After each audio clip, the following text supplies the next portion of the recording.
राकेश राज राकेश राज बिलासपुर बिलासपुर दोसरा के भइलु काहे जा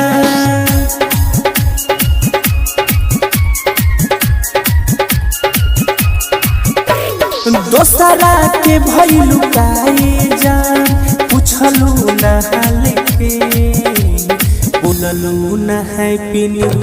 ईयर अब की साल के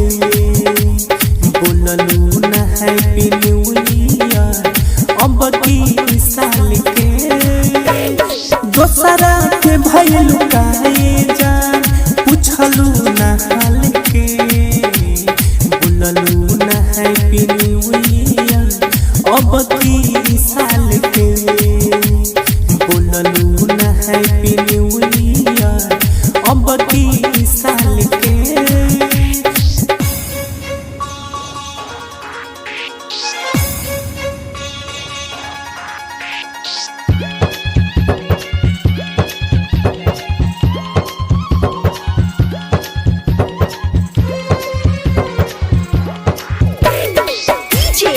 राकेश राज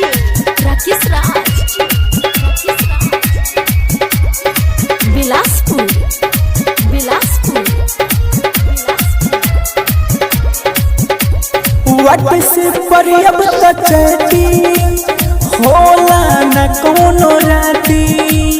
हमारा बुझाला नया साल में खोजलू नया साथी खोजलू नया साथी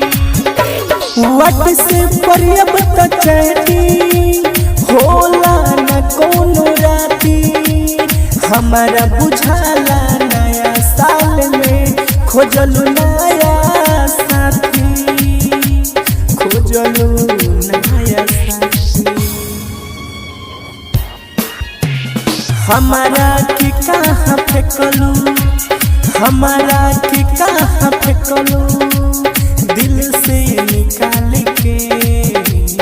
बोललू ना हैप्पी न्यू ईयर अब की साल के बोललू ना हैप्पी न्यू ईयर अब की साल के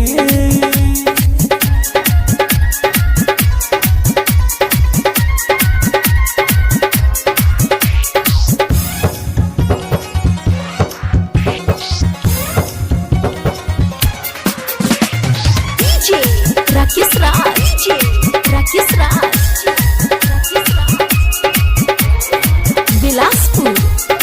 बिलासपुर करेलू नहीं बतिया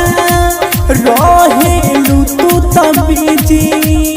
बच्चा लाल सतेंद्र चंदन भइले तोहर निजी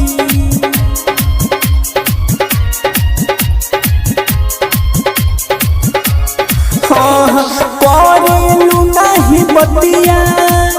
रहेलू इतना बिजी बच्चा लाल सतेंद्र चंदन भइले तोहर निजी भइले तोहर निजी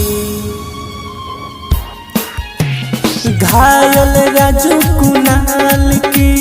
घायल राजू कुनाल के जालू बिसार के बोललू ना हैप्पी न्यू ईयर अब की साल